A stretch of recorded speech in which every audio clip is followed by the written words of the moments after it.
Okay, es sieht so aus. Dad und ich hatten früher einen gefährlichen Beruf. Und falls uns jemand etwas tun will, sind wir vorbereitet. Ich empfehle Ihnen, das zu tun, was ich sage. Tali könnte sich keine bessere Mutter wünschen.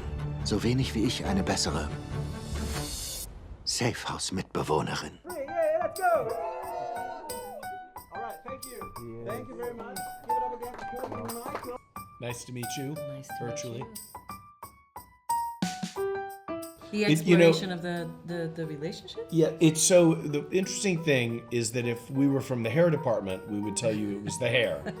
If we were from editing, we would say it was the editing. Right. Sound. Right.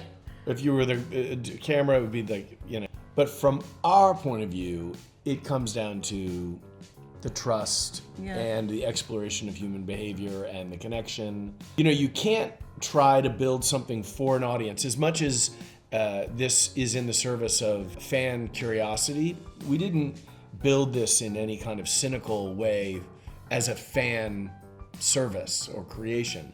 It was built truly from our own curiosities about each other and the truths that we explore. We use these characters to do that. And we just know that fans have tuned in the past for that, and we're hoping and are happy now to report that many people have tuned in.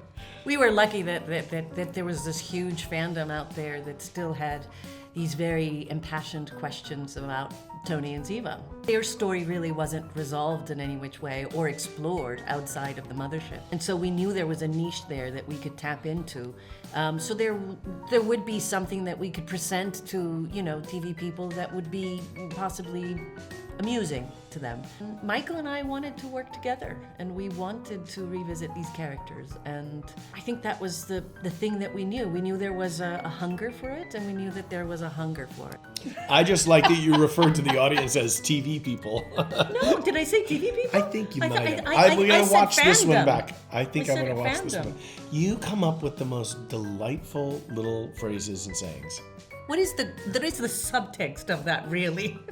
I enjoy listening I enjoy to you tremendously. I enjoy all of you. I enjoy you tremendously. You're like this chandelier, multifaceted. Oh, they're going to love it. They're going to eat it up. So the way that I have been feeling about this show, as it's now being released and being watched episodically, the first 3 dropped and you got sort of 90 minutes or more, 100 minutes of adventure. But now you have to be patient and wait in a more traditional style to tune in for the next week. And I think, being an old person, as I am, not a young man like you, I remember having to wait and having not just to have patience, but the anticipation of what might happen, what could happen. I would project into the story what might be next week's episode of a thing, or the next James Bond movie, and what's going to happen. Your imagination went to work. And that's the thing I love for this audience, is they're going to get to be as creative as we get to be when we're in front of the camera.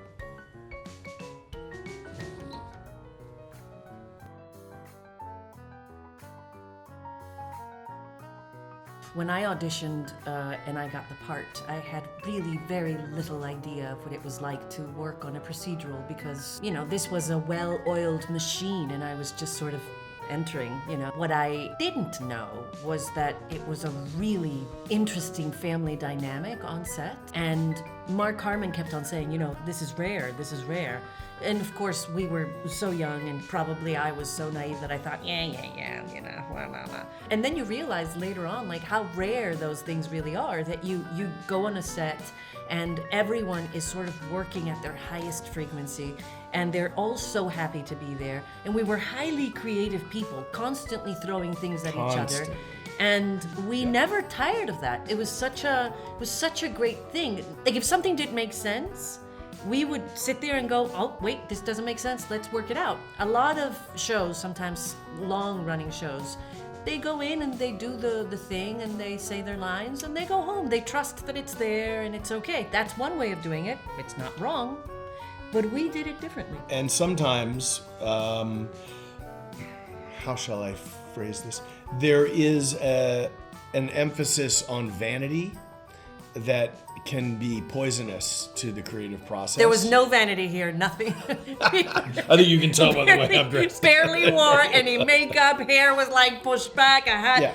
There was no luxury in that at all. We wouldn't No, do thank last. God we were young. You know, but Mark Harmon and David McCallum, and we had great leadership from Across the board. from the older Yes. actors. The one thing they wouldn't tolerate, even from an unprofessional professional like me, is you must respect the process of filmmaking. You must respect the And camera also, people, you know, the sound the department. things like you the- show up on time, which are like the basics, you know? How many times I was late? No, how many times people, I learned my lesson. So the first season of NCIS, if you were 1 minute late, being on time is late, right? You would get a clock that Mark Harmon bought at a store. Which was like an alarm clock? It was a big alarm clock, like Flavor Flav used to wear around his neck.